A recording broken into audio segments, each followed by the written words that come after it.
Vice Chair, I believe HTV is ready when you are. Thank you.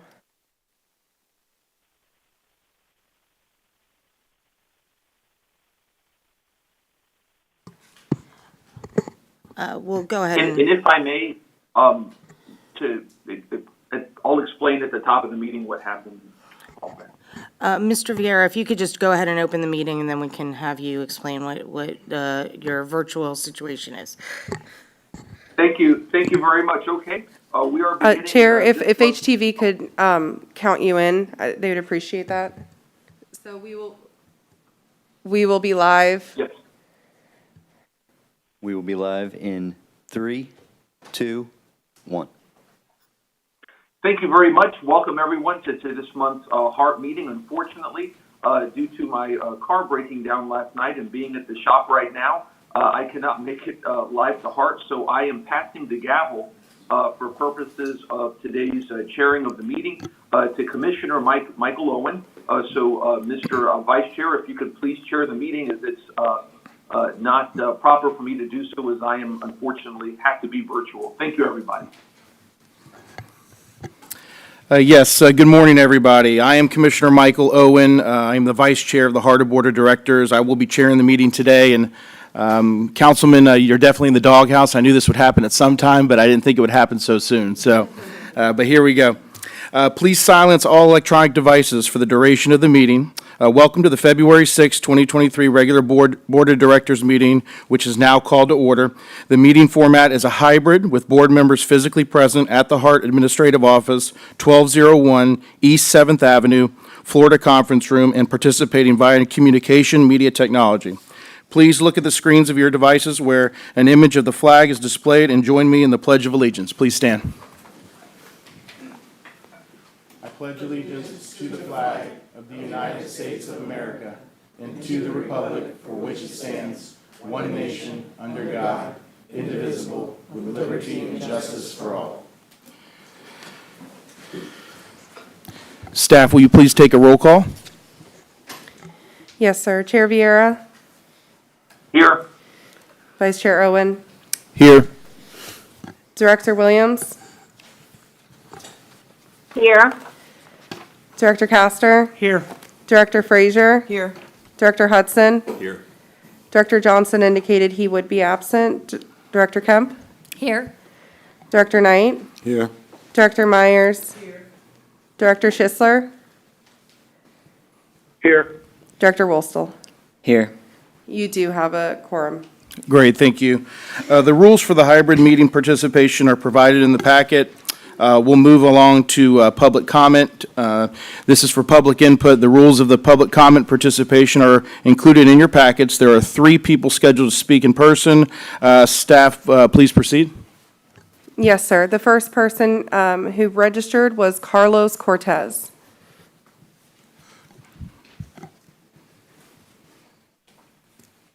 Thank you, Vice Chair, and good morning. Morning. Good morning, board members. Good morning, Ms. LeGrand, and congratulations on being named in the Power 100 by the Tampa Bay Business Journal. I want to introduce myself and the company that I work for. My name is Carlos Cortez, and I am the operations manager for Insight Street Media. We are your bus shelter advertising partner. We're proud to be part of the maintenance team, and we take pride in keeping the bus shelters clean in our partnership with HART for the last 15 years. We are responsible for 351 advertising bus shelters within the entire county.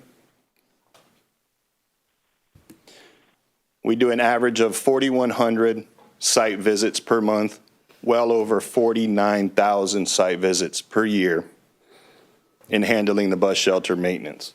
We also manage the advertising sales for the shelter program, and we share part of that revenue with HART. I thank you for the opportunity to introduce myself as well as Insight Street Media, and we look forward to a wonderful ongoing partnership. Thank you all. Thank you. Alan Brewster? Yes.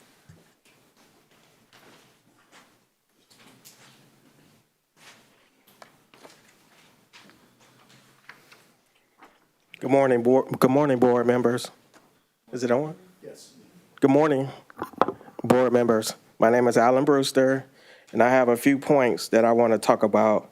First of all, I want to say the CEO, when she came on to HART, she took on at least 15 years plus problems. She can't solve all those problems in 2 to 3 years. I do believe in her. I do believe she's the person to turn this company around. Another point, HART is not proactive, it's reactive. There are a lot of problems, a lot of issues in this organization, and a lot of the results is reactive. Another thing, HART is not innovative, and it doesn't have anything robust. And the reason why I say that is the safety and training, the quarterly training meetings that we have, no one's learning anything.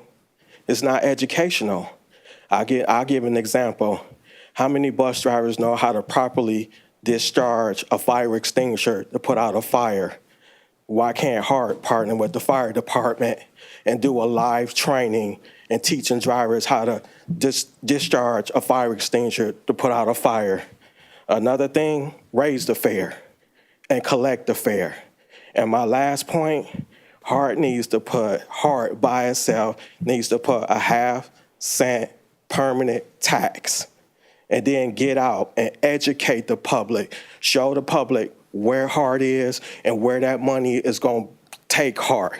Show them 5 year, 15, 25 years. Thank you. Thank you. Tina Williams.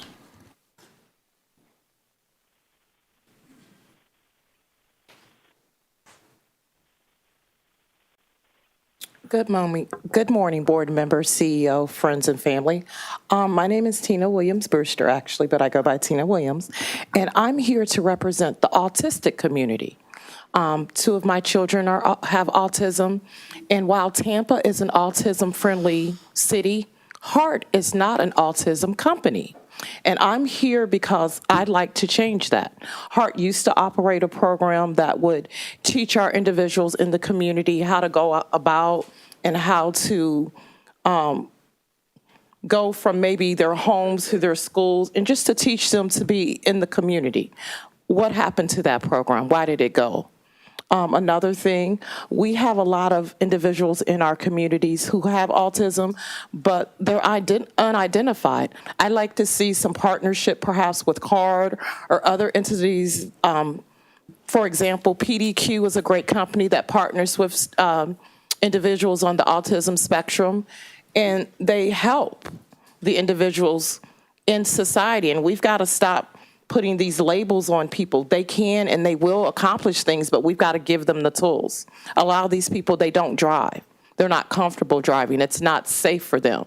So I'm here to really say that HART needs to look into that. That would be an opportunity for community to get involved with people of the autism community. Also, another thing, I also ride the bus. I have a disability as well. A lot of people with disabilities, they're hidden. Doesn't mean it's kind of like riding the bus. We need to, when we're thinking about bus routes and things, we need to be thinking about these people. We need to be thinking about our elderly community who have served and fought for us. We need to think about these things as we put together these routes. We need to think about our community members with disabilities. So I just want you all to keep that in mind. Thank you. Thank you for those comments. Is there anyone else who wants to provide any public comments here today? Please come forward. Mr. Chair, if I may. Yes, briefly, yes.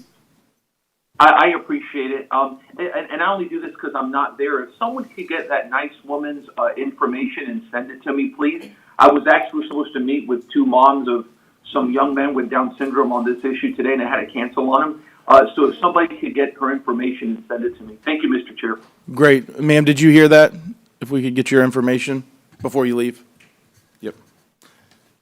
Okay. Thank you. Okay, thank you. Go ahead, ma'am. Please state your name. My name is Nephthys Proctor. Please excuse my voice because I'm extremely tired. I just got in from Mississippi after burying my cousin. And on the way there, my uncle passed away.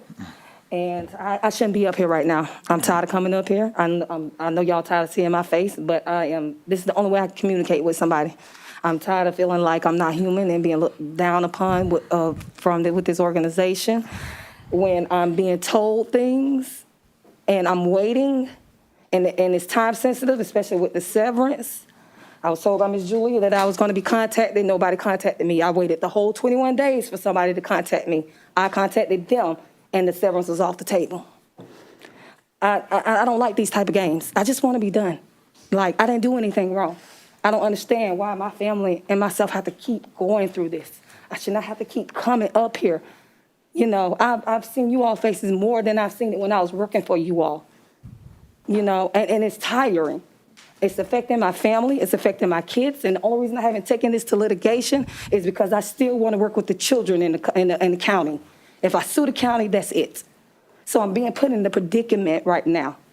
And I'm tired. I mean, I really want to feel like I'm human.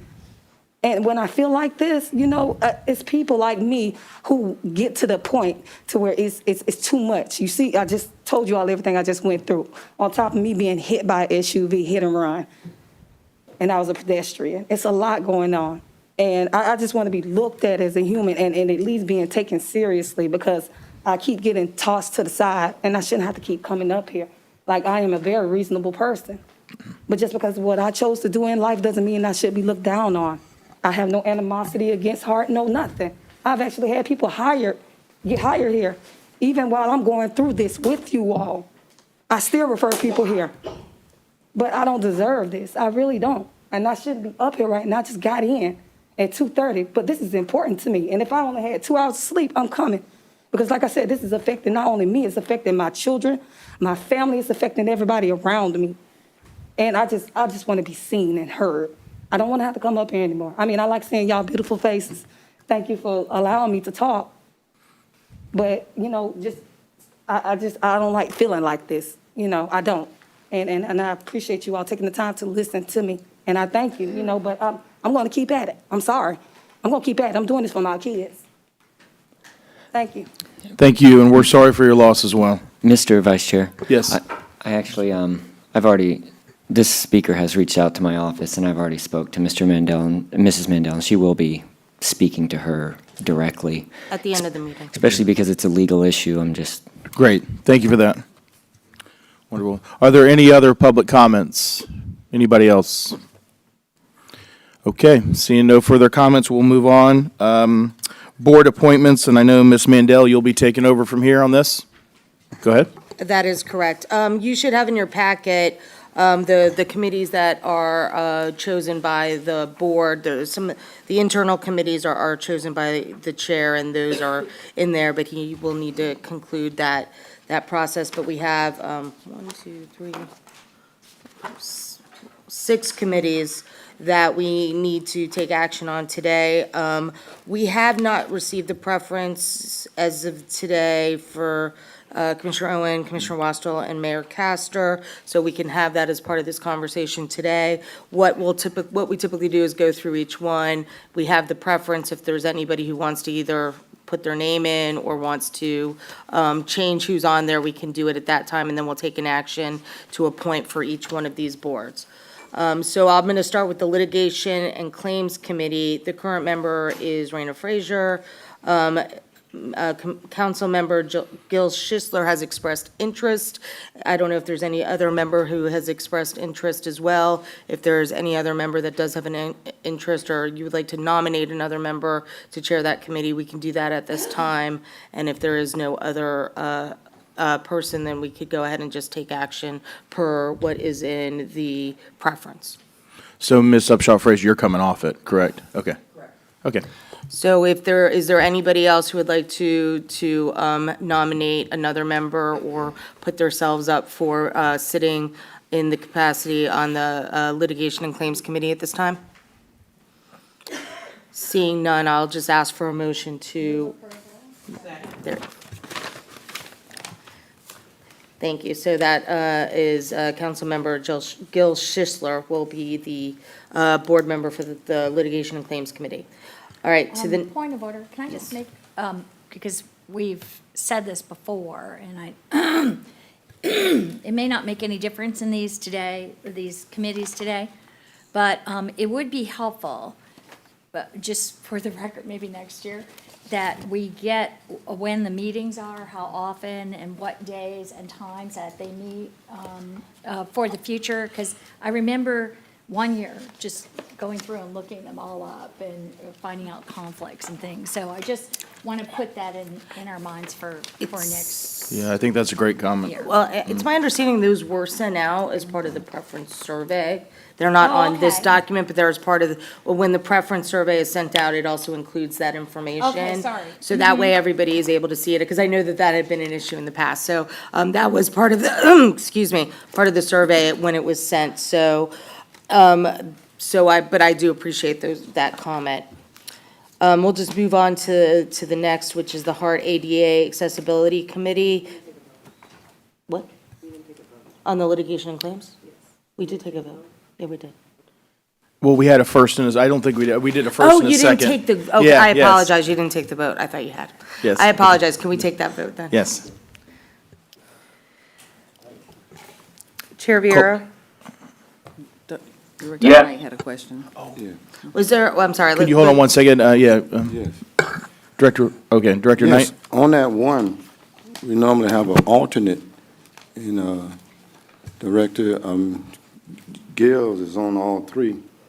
Yeah, I was going to Then go to that one next. I was going to do first the Okay. member and then the alternate. Ms. Upshaw Frazier? I'd say I can be the alternate if no one else has interest, and we can just vote on it at the same time. just 'cause Perfect. I have experiences chairing it. Sounds good. All right, so Okay, great. if that is the consensus, if the maker of the motion would, So moved. Please take a roll call vote. thank you. Chair Viera, Yes. Vice Chair Owen, Yes. Director Williams, Yes. Director Castor, Yes. Director Frazier, Yes. Director Hudson, Yes. Director Kemp, Yes. Director Knight, Yes. Director Myers, Yes. Director Schisler, Yes.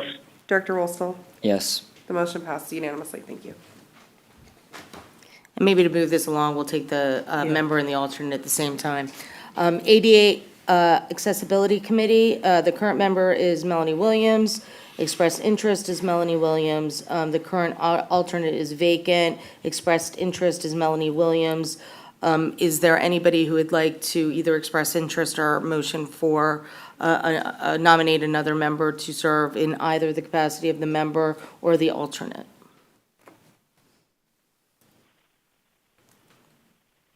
I'll move approval for Ms. Williams. Is there a second? Second. Please take a roll call vote. Chair Viera, Yes. Vice Chair Owen, Yes. Director Williams, Yes. Director Castor, Yes. Director Frazier, Yes. Director Hudson, Yes. Director Kemp, Yes. Director Knight, Yes. Director Myers, Yes. Director Schisler, Yes. Director Rolstel. Yes. Motion passed unanimously. Oh, that does leave us without a second, an alternate to that board. I'm not sure if it's been an issue or if it's an issue we need to address at some point in the future, just in case one isn't needed. So we could just go ahead and leave that vacant and move on.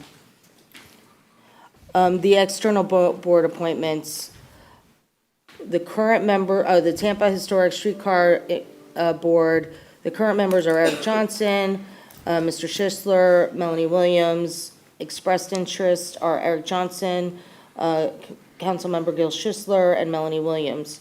Is there anybody else who would like to nominate another member for that board or would like to just proceed forward voting in the three expressed interests? Yes. Quick kind of point of order. I'm currently an alternate, and I'd like to not be an alternate for a somewhat simple reason. A nonprofit that I represent is working on an agreement to host the Bernie Streetcar, and the Tampa Historic Streetcar Board sort of the opposite party, so I'd rather just sort of stay out of that one if I can. Understood, and I did actually forget to add in the alternate vote for that. So prior to taking the vote on the membership, let's also add in the current alternates are Tyler Hudson, Mr. Vieira, and vacant. And the member that expressed interest is Gil Schisler. So my recommendation, and I am aware that Mr. Hudson does have an ongoing conflict with that, so I would recommend that we remove him from that board. If we want to just go ahead and vote on those who expressed interest in both the membership and also as the alternate, unless there's anybody else who would like to come in as an alternate on that board. So are we one alternate short, you're saying We're now? going to be one alternate Does short. anyone here on the board want to, Ms. Williams? I was just going to ask, how many are needed on the board? I think it gives us an opportunity to have an alternate for all three members that we have on the board. I think one might be sufficient. And since Mr. Schisler is asked to be on the board, having him serve as an alternate isn't really a good viable. As a member, he's not really an alternate if he's a member, so it might be of value to have another member serve in the alternate capacity, just one. Okay, so there are 3 that need to be on the Tico Street Board. 3 members on the board. We currently have 3 alternates. We don't probably need 3 alternates. One alternate would probably be sufficient for all of those members. So is there anybody else who would like to serve in the capacity of an alternate on that I'd board? just like to ask, how often are their meetings and at what time? They are the third Wednesday of every month, starting at 2:30.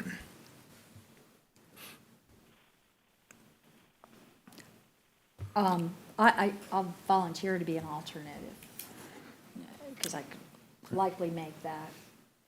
Yeah. Thank you, Commissioner Kemp.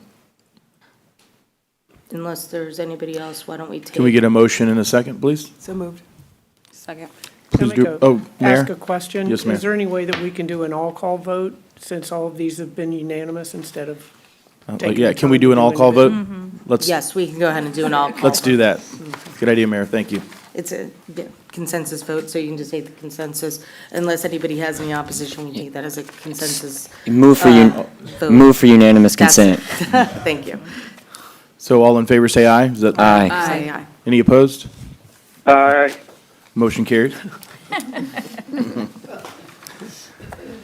And unless I hear otherwise, let's take the rest of these as consensus votes. So we Yes, can move it along. sounds good. All right, Transportation Disadvantage Coordinating Board, the current member is Mr. Viera, expressed interest is Mr. Schisler, the current alternate is Mr. Schisler, and expressed interest is Mr. Schisler. What I would recommend, if we would like to proceed forward with the slate as stated, that we see if there's any interest in serving as the alternate for that board, as you shouldn't have the same person serve in both capacities. Okay, is there any, someone that serve as an alternate here? Anybody? I'll do it. Thank you. And can I get a motion in a second? So moved. Second. Second. Okay, and all in favor, say aye. Aye. Any opposed? Motion carries. We have someone that's delayed on there, so I'll wait a little longer. Yeah. I take that delay is not a negative vote. Yeah. Well, the next is T. Barda. Right now, it's vacant, and it, my understanding is that board is more likely than not going to no longer be in existence after this next legislative session, so why don't we just leave it in the capacity of vacant? Okay, that sounds good. Affordable Housing Advisory Board, the current member is Commissioner Myers. Expressed interest is Rena Frazier and Commissioner Gwen Myers. There's a current alternate of Pat Kemp, and we didn't have anybody express interest as the alternate. So I'm not sure how you would like to proceed with the 2 members that have expressed interest in the board, and whether or not one wants to be serving in the alternate capacity. Commissioner Kemp? I just want to ask Commissioner Myers, aren't you on it per virtue of the BOCC? Yes. So you won't be on it with this, so it would only be So Director just Frazier. Okay. And then I would volunteer to be the alternate. Very good.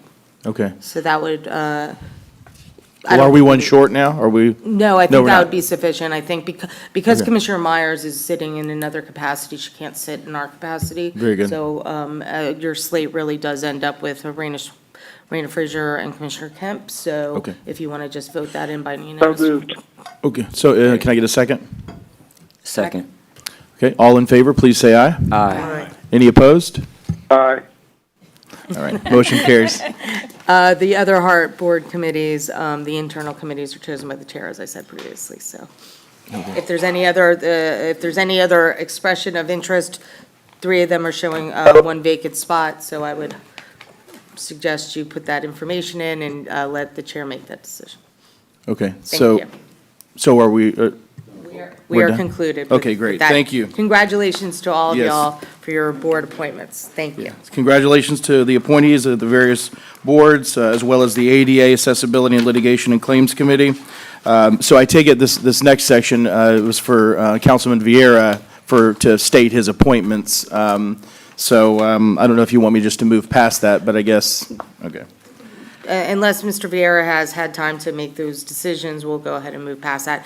I think it's appropriate, since they're the chair's appointments, if after this meeting, he wants to just let everybody know through letting Danielle know, and she can pass that information along in a manner consistent with sunshine law, then we could go ahead and deal with it that way. Councilman Vieira, did you have any comments on that? No, I put my thumbs up to signify my assent. I'm fine with doing it after the meeting. Thank you. Okay, Director Knight, I know you had a comment. Yes, for the Operation and Safety Committee, as well as the Finance and Audit, and I had expressed interest in Operation and Safety as well, if considered.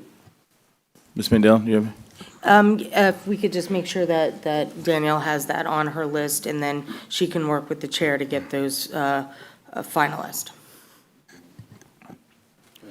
Okay, great. Anybody else? Any other comments? Okay, next we'll move on to approval of the minutes from January 9th, 2023. So moved. Second. All right. All in favor, say aye. Aye. Any opposed?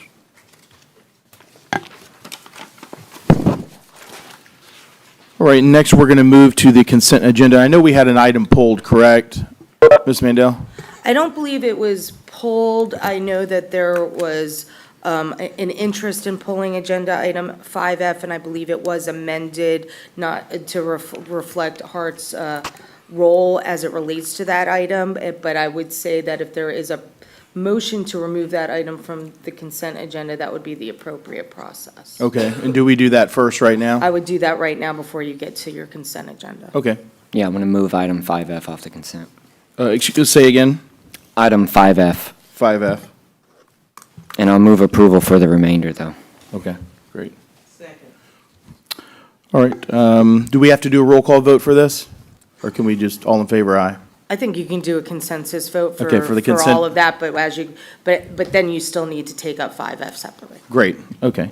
As to the consent agenda minus 5F, all in favor, say aye. Aye. Any opposed? Aye. Okay, motion carries. All right, so now we're going to move on to presentations. Well, now you need to take up 5F. Oh, now we take up 5F, okay, That's thank you. correct. Thank you for your patience too, everybody.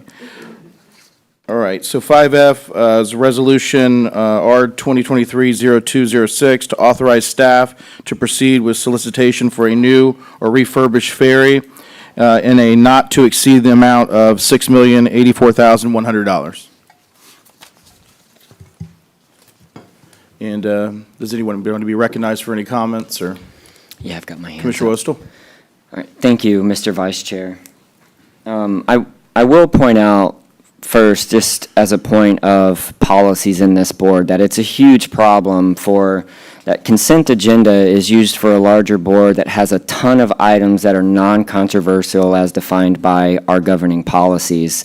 This one was already moved as being contentious, and then for it to be put back on the consent is probably an issue for all of the board members here that we need to address going forward and fully clarifying those policies on how that could have happened.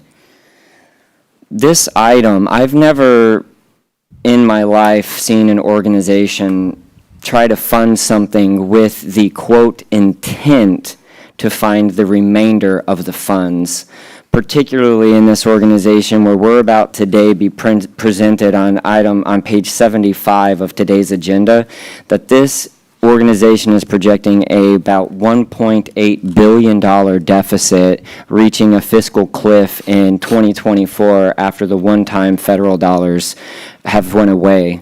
The taxpayers denied funding this organization an additional amount of money and tasked us with being fiscally responsible. And to my understanding, this board is fiduciaries to this organization. So I have a lot of concerns about the intent of Hillsborough County Board of County Commissioners also funding this without a acknowledgement of support or us going to the county to say, yes, we have the intent to fund this remainder. It doesn't matter if the county has possibly identified some funds may be available. The makeup of the Hillsborough County Commissioners has fundamentally changed. Those funds have not been approved. A organization that is reaching a financial deficit, who is having troubles capturing its core competency of delivering bus transportation to the citizens of this county that actually desperately need and rely on this organization, for us to reach out and buy another boat that doesn't have a financial impact of where we're going to store the boat. It's not clear on how the boat is going to be maintained, where those increase of operational and capital costs are going to come from when both are going to reach a cliff in 2024. It would be very irresponsible for us to move forward without completely identifying that these funds are going to be secured and what the future impacts of that additional boat is going to bring to this organization. So at this point, I need this item to be tabled until we at least reach out to the intent of funding organizations, and for us to fully identify where all of these funds are going to be and what the full scope of this financial impact of this organization is going to be. Okay, thank you. Are there other comments? Commissioner Kemp? Thank you. I'll just, this has been fully approved by the BOCC as an expenditure of $1.2 million on the part of the BOCC for matching dollars, $4.9 million by the federal government. It would, the issues that you mention are, this will not have fiscal impact for HART. That is the BOCC's issue.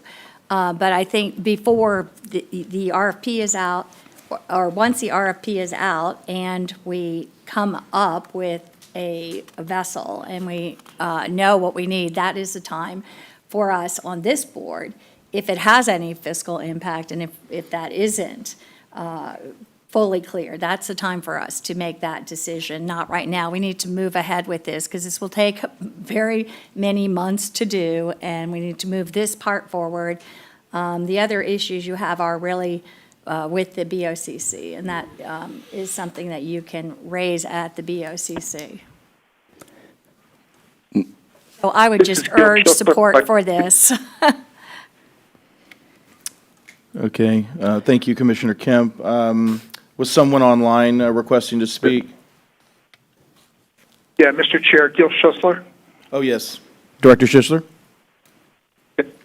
Thank you. Yeah, as chair of the Finance Committee, we discussed this at nauseam and at length regarding the propriety of bringing us forward to the full board for discussion for those very reasons that Commissioner Wassel explained. And however, Ms. Kemp is correct in her assessment also, in that it's not our program. We didn't come up with this; it's a BOCC program, and we really had minimal financial impact, if any at all. So therefore, we felt it was prudent to bring it forward to the board for full discussion. If the board wants to pursue it, pursue it. If not, don't. But it's not our baby. It's BOCC's project and initiative. And if they choose to change their funding methodology for it or reject it altogether, that's a BOCC issue. We're just the conduit to make it happen. So I'll stop there. I'd like to move approval. Thank you. Mr. Chair, if I may. Thank you, Director Schussler. I think Ms. Upshaw Frazier. Yes, I have a question. I'm not on the Finance Committee, so I just want some clarification before we vote. So the resolution is worded saying solicit the newer refurbished ferry not to exceed 6.084 million. So that is not a bill that's coming to HART, we're saying. I'm sorry? The way it's worded, it sounds like it's going to be an expense on behalf of HART, but it's not going to be an expense on behalf of HART. Commissioner Kemp, you want to address that? Well, actually, maybe staff could address that, Okay, just to be staff, clear. yes. Yes. Okay, good morning. Good morning. So just some context here. We were asked to partner with the BOCC in actually doing the grant application. The funding for this vessel came from the Federal Transit Administration. And one of the requirements is that you have to be a recipient of FTA's funds in order to apply for one of their grants. So as a partner, our role as HART was to actually submit the grant application on behalf of the Board of County Commission, or on behalf of the staff at Hillsborough County. So we did that. We submitted the grant application. We were successful, and the grant was awarded. It was a collaborative effort. HART staff did not write the application alone. We worked together, and we also had consultants to support and review the document. So it was submitted. We were awarded the grant. So what you see here is asking for approval to solicit for the vessel. Again, HART is doing the procurement as far as the solicitation, again, because we're the grantee, and that's a requirement with the FTA process. So the funds associated with this project are not HART dollars. I would say there is some in-kind time, right? Because we have procurement staff who will help. We have some staff who help write the specs. Again, all through a collaborative process, working in tandem with the county staff. So, you can say there's HART dollars as it relates to in-kind time, but as far as specific dollars going toward the match for the vessel, that does not exist. And Thank you. if I could, Commissioner just to be Kemp? clear on part of Mr. Chair, if I may. just to be clear, on We'll let Commissioner Kemp first, and then Commissioner Wostel, and who was online? Vieira. And then Councilman Vieira. Vieira. Okay. just to be clear, again, this is 4.9 million that the federal government is providing for this ferry, which was we have had very little opportunities in our region at all to bring down federal dollars to support a transit project. So this is a rare opportunity. It was my own item, my own budget item at the BOCC for $1 million for the match. Commissioner Smith did $250,000 for the match, so that the match would be, that was prior to making the grant, so that we would have a opportunity to leverage local funds as a way to get something like a federal match for this grant. So that is where the funds for this ferry would be. And again, we have this opportunity to look at this again once we have a procured opportunity for a boat. And I'm going to actually do Councilman Vieira first, because you already spoke. So Councilman Vieira, please. Thank you, sir. Just wanted to give my 2 cents and my understanding of everything. With regards to the ferry, I've never been a huge proponent of it in terms of a real transit-oriented solution and whatnot. I read in the paper some comments that Commissioner Rossell said regarding it, and somewhat sympathetic to it. Again, not 100% against it, but 100% some level sympathetic and whatnot. I wouldn't support funds for the ferry through HART, and it appears that that's not at play here. This is pass-through funding, and it appears to be, from the information that I have, a discussion that's more appropriate for the Board of County Commissioners as opposed to HART, because we're not spending money. If there were funds, significant funds, operating funds that were going to be used for HART from the ferry, I would apply a different level of scrutiny. But since it's pass-through funds, it appears something that is not necessarily reasonable or unreasonable, just not our fight, or not our decision, I should make, not the proper venue, put otherwise. Just my thoughts. And again, if somebody has something that rebuts that, I'm glad to engage. Thank you. Thank you, Councilman. Commissioner Wostel. Yeah, just to clear up a couple of points, I already consulted county staff. Those funds were made available in the budget. In no way have we voted on them yet, nor approved them. Okay, so this is not a funded item by the county. And she's right, though. It is on the county, and we have not got to that point. So it would be very negligible for us to move forward on this item and waste more time when there is a good possibility, because as the individuals referenced that helped push this along are no longer in office, that this doesn't pass through the scrutiny of the Hillsborough County Board of County Commissioners. So there's truly no reason for us to not wait for the $2 million Kimley Horn study on the feasibility of a ferry that we're doing right now that should be coming up soon within the next month on whether or not this is even going to be economically feasible. And two, for us to get a letter of support from the Board of County Commissioners who say that are going to fund this when we truly don't know that it's going to be funded. I believe that would be extremely irresponsible and a breach of our fiduciary obligations to this organization for a yes vote. Thank you. Commissioner Myers. Thank you, Mr. Chair. I want us to be clear, this was a federal grant that the Board of County Commissioners received, a federal grant. And we cannot embarrass our county to turn the money back or send the money back. When commissioners have their individual budget and what we call flag items, and we as a board approve the flag items, and then those flags items are part of our fiscal year budget.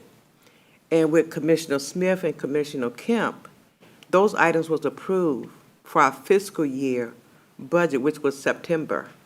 And so those items have already been approved. So we can't go back and unapprove those items. So I'm going to encourage everyone to vote for this item because we cannot embarrass our county. And we appreciate Congresswoman Kathy Kasser for helping to get these funds to come here. Thank you. Thank you, Commissioner. Any other comments? Anybody online? And Mr. Chair, if I may. Yes, you may, Mr. Councilman Vieira. Thank you very much. And I wanted to add to that, yes, and Commissioner Myers makes a very good point with regards to the federal grant, which when I speak of the ferry, I mean from this moment on, federal grants that we may have gotten are very, very beneficial to our community and obviously very, very supportive of that. So that's a different point of view. I speak strictly of HART dollars with regards to the ferry, which I think is a very narrowly tailored issue, but that I appreciate you bringing that up, Commissioner. Thank you, sir. Commissioner Wostel? Oh, your hand's up. Oh, I just... That's okay? Yeah. Is there anybody else that wants to speak to this issue? Director Knight. Make it clear, so the HART Board is not responsible for any monies, and we're in a supported posture on writing. Clear. Okay, thank you. And I think I moved approval, but I'm not sure if there was a second. And Commissioner Wostel, did you, well, I guess I want to ask, Commissioner Wostel, was yours a motion for some type of do you have a motion or? Yeah, my motion was to table this indefinitely until we can get that letter of support. And the comments that, HART is buying this bus, right? HART will own this bus afterwards, or the county will? So the ownership of the vessel, once it's either refurbished or, what's the other one, purchased new, the title would be in the county's name. However, we are responsible for the procurement process. So we will be a part of. Right, so for us to say, there are so many variables, operating, maintenance, where it's going to be docked, there's just, for them to, there's no plan in place for this ferry. None. This is all a guessing game on where these dollars are going to come from. So I just want to, for us to keep saying there's no HART dollars, we don't know. We don't know. So we have a motion to continue 5F. Ms. Mandel? I actually think there is a motion on the table from Commissioner Kemp, so this would be a substitute motion. A substitute motion. So the substitute motion would go first, correct? Yes. Yes. Okay, so, We don't have a second to the motion. Okay. So we need to find out Right. if there's a second to the substitute motion. that's what, is there a second to the substitute motion? Again, I'm in a little unique position as the chair, because I would second it. With this ferry boat, I represent South County, and I'm in the middle of trying to figure out if this is going to really impact traffic patterns in South County, because that's really the big issue that the folks out there are really concerned with, is how, and I understand that these studies and that we're a pass-through here, but I never think there's anything wrong with waiting and seeing. We do have a new board. These elections have consequences right here. I think we've been dealing with this on the BOCC and the TPO, where there's been a lot of decisions that were made by prior boards that may or may not have been made by the incoming board. So I would like to second it, but someone would have to take over, right? You'd have to pass the gavel would- back either to the chair or to the secretary. Okay, so I can. I can take that. Okay. You can So, pass the gavel back to the chair. Yeah, and then- I don't think the continuance is going to pass, but I am going to, I'll pass it back to Councilman Vieira. Okay, thank you very much, Commissioner, Mr. Vice Chair. Okay, so we have a motion on the floor by Commissioner Wassel, seconded by Commissioner and Vice Chair Owen. Let's have a roll call, please. Chair Vieira, Yes. Oh, I'm sorry. No. Sorry. No, respectfully. Vice Chair Owen, Yes. Director Williams. I need clarification. Can you please repeat Yeah, this is a motion to continue 5F for a later date. We didn't establish a later date, it's just a motion to continue. It was a motion to continue with no specific date. Technically, I think it's more appropriate to motion to table. That's what Yeah. Motion to table. my original motion was, to table it. Very good. So a motion to table, excuse me. No. Director Coster, No. Director Frazier, No. Director Hudson, No. Director Kemp, No. Director Knight, No. Director Myers, No. Director Schisler, No. and Director Wolstel. Yes. The nays have the vote. Okay. Does not pass. And we had a motion by Commissioner Kemp. Oh, did someone have a comment? Ms. Williams? Oh, no, I was just passing you back the gavel, that's all. Oh, yeah, oh, yes, thank you, thank you. Okay, so we had a motion for approval for 5F by Commissioner Kemp. Can we get a second? Second. Okay, please take a roll call vote. Can I make a comment first? Oh, yes, Mayor. I just want to respond, Commissioner, to your, Commissioner Wallstall, but specifically yours, where you're talking about waiting. We've waited here in Hillsborough County for way too long, and the traffic's not getting any better. It's getting worse every single day. And we are probably the only region that is on the water and doesn't look at the water as a viable source of transit. And we have worked to provide relief. I'm on the THEA board, and we have agreements with MacDill Air Force Base to try to get more of that traffic up on to the expressway, but that traffic is building daily as well. So we have got to have solutions, and we cannot wait any longer. Yeah. Thank you.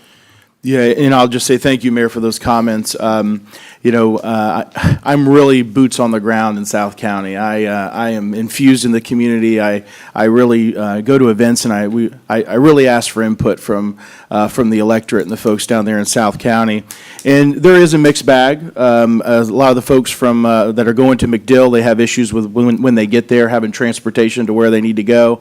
But there's a lot of issues related to, well, how long is this actually going to take them to get there? By the time you park, take the boat, get to MacDill Air Force Base, could you have driven there in the same time? So there's just a lot of issues, and we are having such congestion problem in South County. It's like nowhere else in the county. But I do understand your concerns, and thank you for your comments. Thank you. Okay, anyone else have any comments? All right, roll call, please. Chair Vieira, Yes. Vice Chair Owen, No? Director Williams, Yes. Director Coster, Yes. Director Frazier, Yes. Director Hudson, Yes. Director Kemp, Yes. Director Knight, Yes. Director Myers, Yes. Director Schisler, Yes. Director Rolstel. No. The motion passes. Okay, now we're going to move on to presentations. First is 6A, HART Marketing and Branding. Good morning.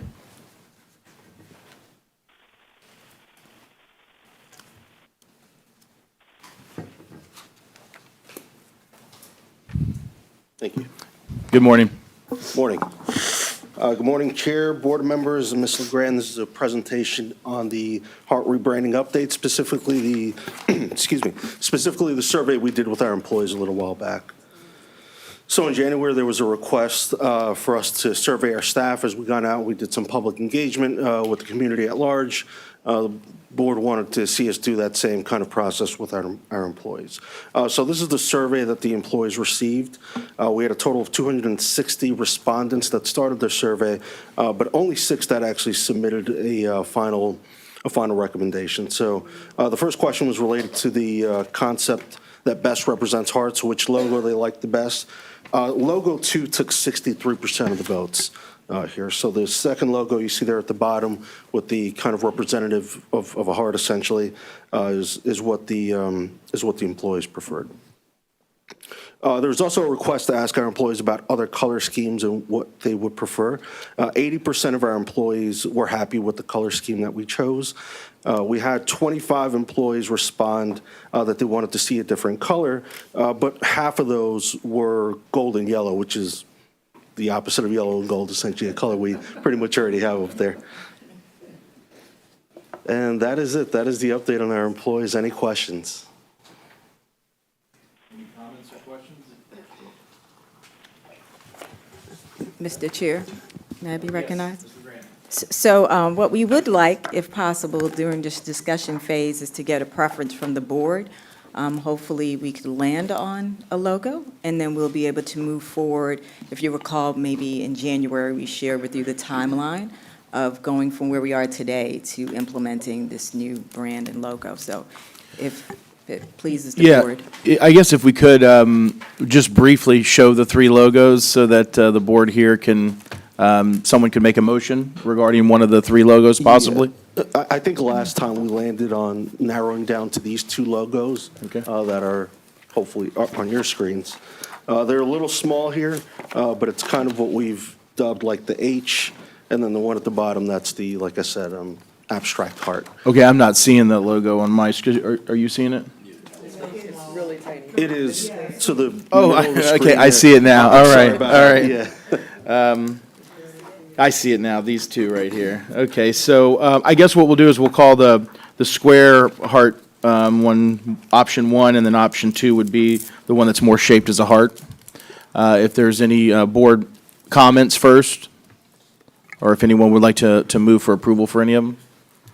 I have a question. Ms. Upshaw Frazier? I'm trying to recall the presentation we had last month. Was option 2 the community favorite, and also now it's the internal favorite? Am I correct on that? That's what I'm getting. That is correct.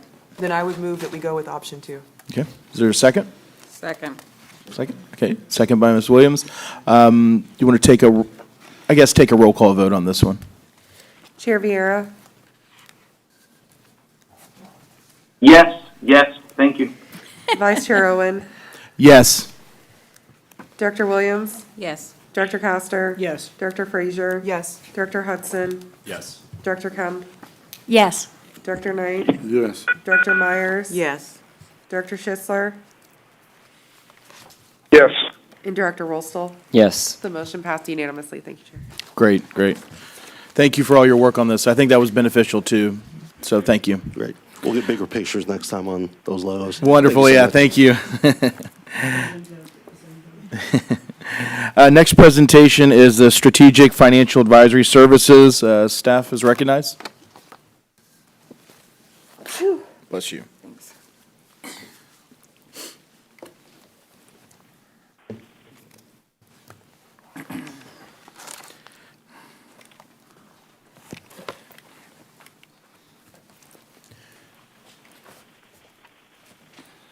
Good morning, board, chair, and Mr. Grand.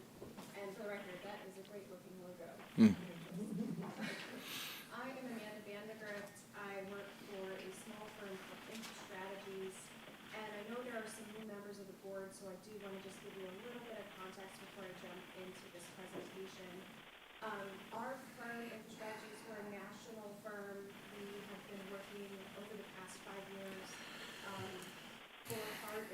Bay region and also nationally, we focus on funding and financing for transit systems, transit projects, help them get federal dollars, and think through their local financial picture.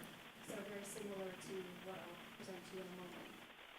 We are comprised of former transit executives, and have been working in the Tampa Bay region for a while now. And I will tell you just from that perspective, when we previously, before these 2 years, when we worked with HART did not have a financial picture beyond their budgeting process. So we have your annual budgeting process. We went with a balanced budget every year. But we really didn't look the next year, 2 years, 5 years, 10 years, and 30 years down the road to really look at trends, project the revenue and costs into the future, and make more strategic decisions about your financial and policy outlook.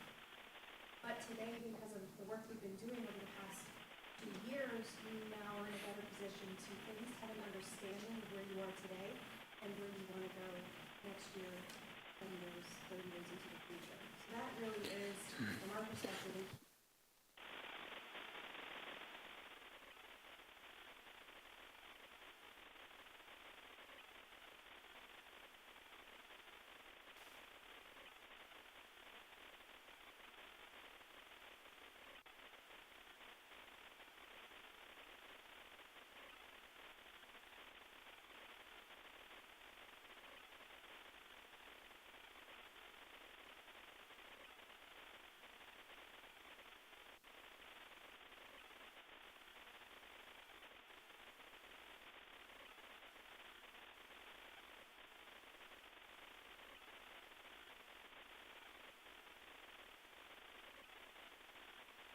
It's telling us, thank you. It's been off the whole time. Thank you. And then we'll also look at how HART could achieve your goal of financial sustainability this year and then into the future, and our key findings. So do I need to restart, or is that, you could hear it? Okay. So in 2021, when we started our work, we began with the development of HART's first financial model. We developed several financial scenarios and a financial assessment. And then we buttoned everything up, had a final deliverable presented, and that was in October of 2021. And something happened that next month, which was really great for the infrastructure industry. The bipartisan infrastructure law passed, and that changed all of our work. So we came back to you in January, to the Finance and Audit Committee in January. We made several updates to all our financial assessments, and then we presented to the committee in March of last year, and then to this board in April. So that was our picture at the time. This financial model is meant to be a snapshot in time. It presents everything we know at that moment, and it will change and always does change as we update it and get more information. Well, several things changed between April and now. This board approved the fiscal year 2023 budget, and for the first time, that budget had a 5-year capital plan, which was a big step forward for you to really see over the next 5 years, what do we want to invest in on the capital side. Your TDP update also occurred, so that then looked not just at the 5 years, but 10 years. What are your projected operating costs? What are your projected capital costs over a 10-year period? And then finally, the third item that changed is we had an outcome of the sales surtax. All three of those things changed our outlook in the financial model. We made updates. We presented to your committee the Finance and Audit Committee last month, and now we're here today to present our findings. Our key financial deliverables over the past 2 years included, the first thing we did, we came in, we looked at all of your financial information, we worked with your talented financial staff, and we assessed it, recommended some modifications, and projected things into the future. We developed a 30-year financial model, and at the time, we even had, your fixed guideway projects, and we were able to look at cost curves and delivery timeframes and piece out what a program phasing would look like in an unconstrained scenario. We looked at financial scenarios, sensitivity tests, and we made several presentations like this one to the board and to staff. A big piece of our work was assessing your financial capacity to deliver key projects, key fixed guideway projects like the Tico streetcar extension. And then another big deliverable was looking at a funding and financing options review, which I'll show you that in a moment, where we shortlisted 49 different funding sources to help you achieve financial sustainability. And finally, the most recent deliverable we worked on was your financial plan for your 10-year TDP update. So the financial model, this is a tool that HART now has in your toolbox to be able to test what policy decisions, what budgeting decisions you make each year, and how that impacts HART today, tomorrow, and into the future. So you can really use this tool internally to think more strategically. It is developed with the FAST modeling standard. FAST modeling standards used nationally and globally as a way to limit error and increase dynamic flexible testing and sensitivity testing for different growth rates, different start values. Everything's on one input sheet, and you can test multiple planning horizons. So, for example, we did the 10-year TDP out of a 30-year financial model. So your financial model today gathers several different inputs on the left here: your capital cost assumptions, your operating cost assumptions, your growth rates into the future, your federal dollars, your state dollars, your local dollars. We're making a number of different assumptions on growth based on your historic trends. We put that in your financial model, and the financial model gives us several outputs. One of the big ones I'll talk about today is estimated cash flow needs on the capital and operating side. So we'll look at what that's giving us today. We can also use the model to test different strategies to fill that gap. Key variables tested to date range from project phasing, definition, growth rates, federal funding matches, all the way to financing tools. When we were looking at a potential sales surtax, we were looking at potential financing tools that could be used to leverage it. So I showed this board back in April a slide very similar to this. It has been updated significantly because of all the work we did on the TDP. We had a much better picture of what the capital and operating costs would be over the next 10 years than we did back in April. So right now we're looking at a very similar total cost estimate, order of magnitude, high-level cost estimate, $17.8 billion. About half of that is what's in your TDP as passed in the update. That is about 47% in operating and capital costs that are identified as high priority capital needs over a 10-year period. Or this is actually projected for 30 years, over a 30-year period. And then the other half is your unfunded costs. That now includes all the frequency improvements that HART would have wanted to make, the Tico streetcar extension, your BRT, your rail projects, all of that's in that unfunded bucket, about $9.5 billion. A reminder, though, don't hold on to $9.5 billion. This is a very preliminary order of magnitude estimate. A lot of those numbers are very dated. And whenever you're in the financial position to advance those corridor projects further, you'll have a much better, further into design, you'll have a much better picture of what it's actually going to cost. So in April, recall, we presented this to you in April where we had a fiscal cliff in 2026. And at the time, we knew you had a fiscal cliff. We didn't have an updated TDP to really look at it more granularly. And we didn't have the ability to fund the Tico streetcar extension, that the funding streams that were submitted to FTA. So we just looked at what if we projected into the future your capital and your operating needs. And at the time, that was fiscal year 2026 cliff. But today, we're looking at a cliff that's a few years earlier in 2024. And that is being driven in part by the work that we have been doing on the TDP update. We have a much better picture of what's needed in the next few years in terms of operations with your fiscal year 23 budget included. And we also know now that your COVID relief funds will be spent down sooner than we had been assuming. So that 2024 is really imminent, right? You're about to start your budgeting process soon for 24. So that's what we're looking at. If HART makes no action to change this or align your costs with your revenue, you would hit it in '24. Of course, that would not be the case, but now is the time to start talking about how you're going to make some priority decisions on your capital and operating budget. So I will talk a little more about what's driving this. Operating is the key driver. So I'm going to go back real quick here. When I'm showing this graph, the gray area behind is your ending balance each year. So it's positive in '23. Our COVID relief funds are spent down, and by '24, it starts going negative.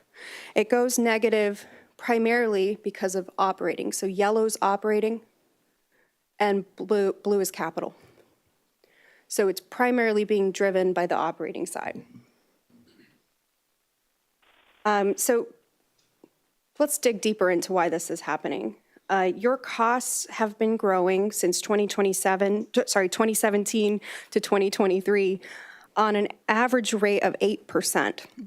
So very high growth, and you're not alone. That's been occurring across the country due to COVID-19 and the impacts of supply chain and inflation that everyone's dealing with. But that is driving this. But this board has talked about this before. You know, you have always been on a fiscal cliff. It was coming. But on the revenue side, because of COVID-19, you received a significant chunk of one-time COVID-19 relief funds. And the last bit of that, the ARP, American Rescue Plan funds, are likely to be expended in this next budget that you're developing.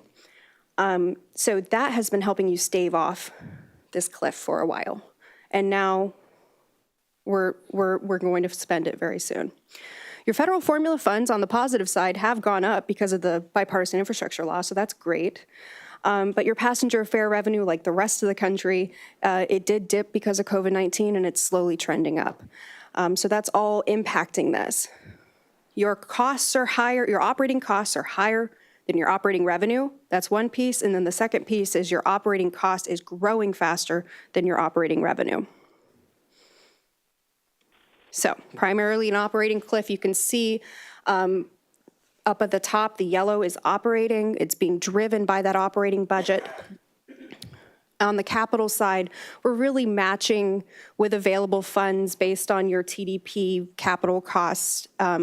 Your most critical capital needs in those years would be very much limited by your available local match, of course.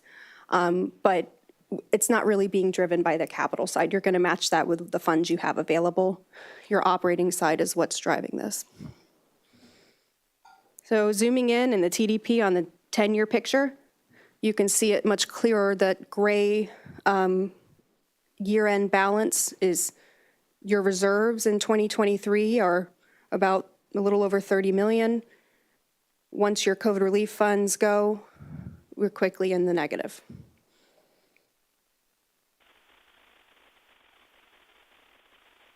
Okay, so we just talked as a board about this project.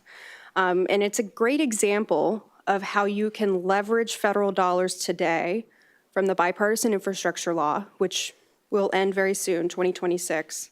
This is the time to, as much as you can, leverage those federal dollars. And the only way HART right now, given your financial picture, can do that is through partnerships.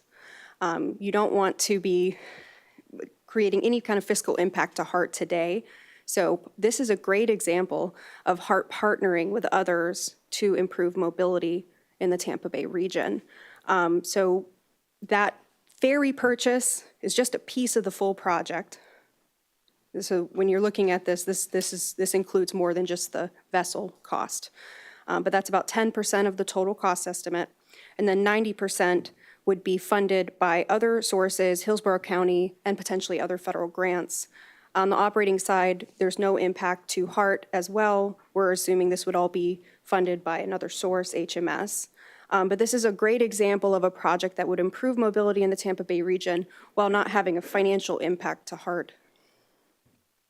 Another great example of HART fully leveraging partnerships and federal dollars is one of your most high priority projects in your TDP, the heavy maintenance facility. And right now we're looking at the HART match is the 11% here. It's about $11 million. And you are fully leveraging all of your other partnerships. You have a potential federal grant through several different programs you could pursue, state funding, local funding, and then HART puts in a very small piece of the overall financial plan. Now, this is a work in progress. You could even work strategically to lower that. I think we talked about at the HART committee, the Finance and Audit Committee, lower that 11% further. You definitely could do that by looking at other federal grants, other partnerships. But this is a great example of how HART has been working with very limited revenues to advance one of its higher priority projects. So the TDP financial plan in the middle, you'll see the full picture with capital and operating. Our gap is being pulled out of that pie chart. It's about 13%. Most of it, as I mentioned, is on the operating side. So it's really being driven by the operating side. About 14% of your operating budget is currently considered unfunded in the financial model. So how do we look at ways to address this? Part of our work was a detailed funding and financing options review. We looked at nearly 90 different sources on the federal, state, and local level, and we shortlisted about 49. Most of those are federal grant opportunities through the bipartisan infrastructure law, and then about 10 financing tools as well. So this is very small print. I think that's the point, to show you there's so many options out there that we looked at, but really for HART, the ones that are underlined are the ones we advanced for further consideration in your funding toolbox. You can see that on the federal side, because of the bipartisan infrastructure law, this is typically one column. We now have 2 columns of federal grant opportunities that you could leverage if you have a local match. So how does HART achieve financial sustainability? Looking at the near term, it really is doing the most with what you have today. Of course, aligning your costs with your revenue in the short term, looking at ways you can partner with others, and potentially leverage different federal funding opportunities like additional flex funds, federal grant opportunities, partnering with the state and locals in your TPO to pull that into HART and advance mobility for Tampa Bay. But in the long term, you continue to need an additional local funding stream. And so that will continue to be a goal for HART financially to achieve financial sustainability into the future. And just to mention, that's what you need to leverage federal dollars. That's what you need to use any of the financing tools we shortlisted. So that continues to be a long-term goal. Key findings. A fiscal cliff is projected in fiscal year 2024 if HART continues existing service without either reducing your costs or services or adding a new revenue stream. That's what the model's telling us today. HART is facing a very near-term fiscal cliff in this next budget cycle because your operating costs are higher than operating revenue and because they're growing faster than operating revenue. It has been offset by federal dollars up until now, which that one-time source will be fully expended, we expect, next year. And without additional funding streams, HART is not in the financial position to increase service, to undertake new capital projects, and that includes we're calculating about 21% of the costs that we showed in that 30-year baseline scenario. That includes what was submitted to FTA in the financial plan for the HART-TECO streetcar extension and all other unfunded projects and initiatives. So in the short term, HART should consider realigning. Of course, you're going to present a balanced budget, realign your costs to available revenue in the short term while you start thinking about strategic ways to rebaseline where you are today financially. Look at partnerships, expand your partnership opportunities, working closely with your state and local partners, federal partners. Strategically look at ways to leverage federal dollars as much as you can with your partnerships because that bipartisan infrastructure law time period, it's finite. It's the next few years. And in the long term, HART will need to secure additional additional long-term revenues to fund anything beyond what we have shown in the funded side of the 10-year TDP. So with that, I'm happy to take any questions. Great job on this, by the way. Very informative. Staff or board, do you have any comments or questions? Director Hudson? Hey, thanks for being here. And it never gets easier to hear this type of news, and we've heard it a couple times now, but it's better to know than not. I've got a couple questions kind of in the slide 11 and 12 area. It just struck me as a little bit odd or coincidental that it seems like the projected revenues and costs both rose in a synchronized fashion, that the gap is the same. Why is that? Why did operating costs and revenue grow in '23? In tandem, it just seems like from what we heard last time in April, where the cliff was projected to be in 2026, now it's 2024. I'm just struck that the estimated costs and projected revenue both increased in exactly the same proportion. And there's obviously a lot of correlation there, but it just seems unusual that it would be that precise. That's primarily because we had to shift more COVID relief funds in those years to address the cost increase. Okay. So it just changed I think we were expecting to fully expend the COVID relief funds by '25 last time. I have to go look back and check that, but I'm pretty sure it was going to last a bit longer than now with the costs going up. That's the funding source you would use to address it in the short term. Reality ate more of the one-time funding. Right. And so, given that we're kind of preparing for budget for next year, were there any budgetary line items last year that sort of became particularly pernicious that you would say in hindsight? I would say your fuel costs were a bit higher because of fuel costs right now. Okay. But no, it's generally your operating budget came in. It was following the same trend that we had been seeing, though. It's been growing very significantly as the rest of the nation is experiencing too. So a lot of that came in. When we were making this projection in '22, we had your '22 budget. Yep. And so a lot changed between '22 and '23.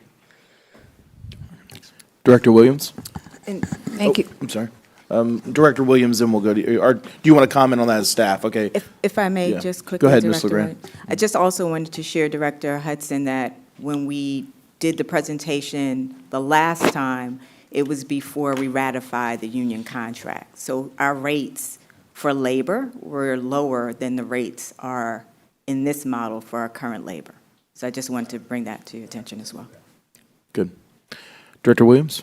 Thank you. The presentation was very good. Thank you for sharing. A bit startling, but I appreciate the transparency. I'm just curious, when you say abnormally high operating costs, and then there's another mention of reducing operating cost, can you give me a few examples of what that means? Or are we out of line in comparison to others when you say abnormally high? When I say abnormally high, I mean the entire industry is dealing with abnormally high cost growth as a result of, inflation globally. So no, you're not out of line. I'm working at several different agencies who are seeing very significant growth at the same time on their operating and their capital costs. All that happened in the past few years. Okay, and Okay. is there something we should do or can do going forward if those costs are going to be high? Well, where should we maybe mirror those costs or cut back in those costs until we get past this moment? Is there something we should do to help ourselves? There is nothing that we're seeing to say that it's going to drop back down. This is your new normal. So there's no, short-term adjustment I would recommend. It's more of rethinking your budget moving forward, knowing this is your new normal.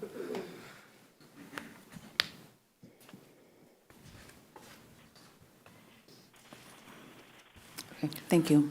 Commissioner Kemp? I think we've seen this presentation maybe 3 times, if Yes, you're on the committees, or sorry. 4. No, it's okay. It's very sobering.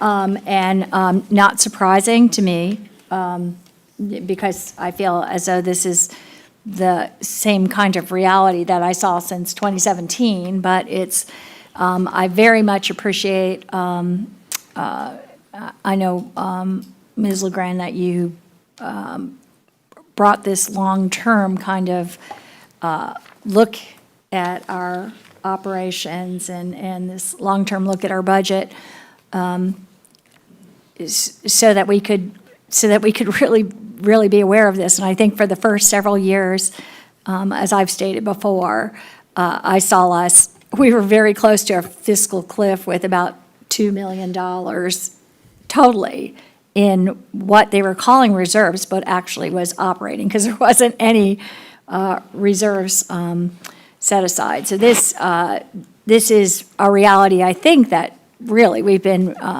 dealing with for a long time, but I think this is a great tool for us to be aware of long range and not only dealing with cutting the paychecks the next month, actually, or two, and then seeing some relief in September when usually our revenue from our ad valorem comes in, which is our main source of continuing revenue.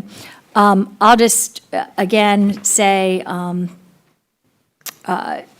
it is, as you've pointed out in this, but it's important, I think, for people to remember, about 70% of the costs are operations.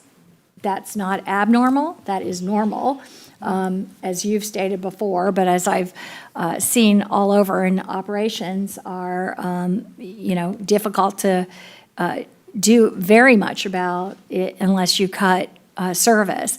And again, I'll just say too that, as you've noted, transit agencies all over the country are facing a fiscal cliff. There was relief done for those years of COVID, and there was reason to do that, because we had, we were in terrific need, but terrific hurt as far as, our transit system was being used actually during those years more than other transit systems in the country, because we already started out with so many people that had no options compared to other transit systems, so that our ridership didn't drop as much. And I think our ridership is pretty much up to pre-COVID levels. Is that true, Ms. LeGrand?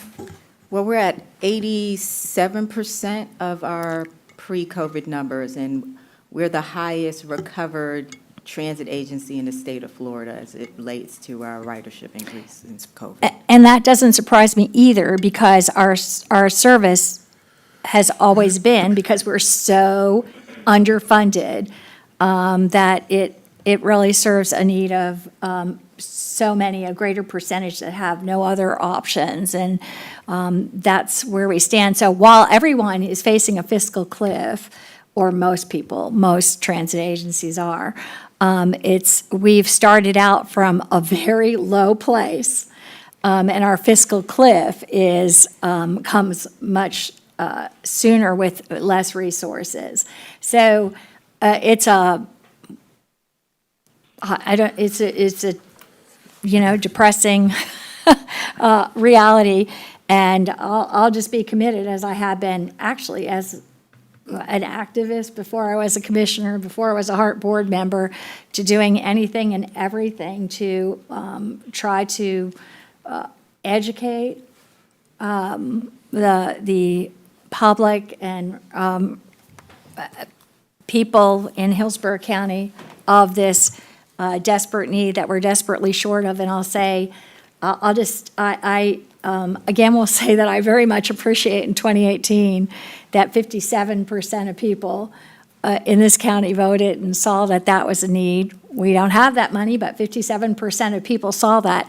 And even in the last election, which was a very different kind of election, the item to fund transit robustly was transit and transportation, I'll say, was almost lost by just over 1%.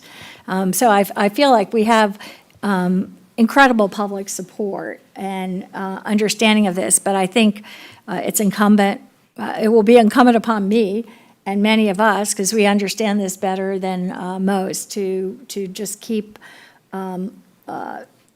letting the public know of the need. And again, I do think I am pleased that we are finally focused on our heavy maintenance facility, which has been desperately needed out there as a first priority, because we can't even accommodate what we have until we situate our heavy maintenance facility. But thank you for this presentation. I think it's good for us to be just dealing with the reality instead of going into this blind and having it jump at us every year. So thank you very much. Thank you. And I did want to say this at the beginning, that, as you just stated, you guys have known this has been going on, but you didn't have a way to look at it. So now at least you have a way to look at it. And I think that has a lot it says a lot about the leadership in this room and the leadership on your financial staff.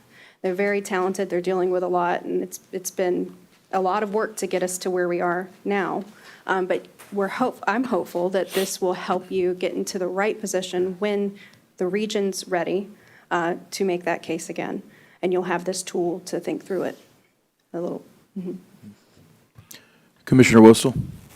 Yeah, thank you. And I didn't hear your name. Amanda Vandergrift. And your company is InfraStrategies? Yes. Okay, you did a really good job. Thank and you. you have a very tough presentation. I was reading the 4-point font on page 16 in the notes.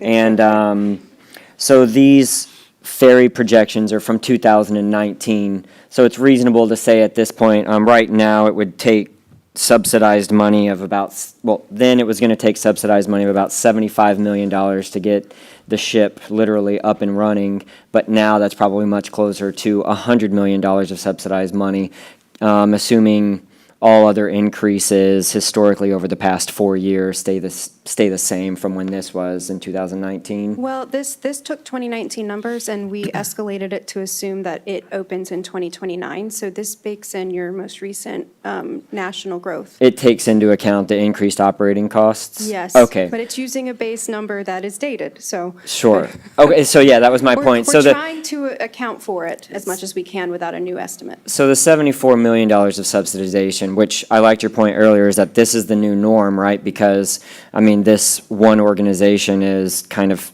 a good point about how that happens. The government causes inflation, and then they came in with rescue dollars, which of course then need to be made up. So now this is your new norm to make up for the problem that the government created, and then they came in and rescued you with printed money. So now you need to increase your costs permanently to create a new baseline, right? That's how inflation works.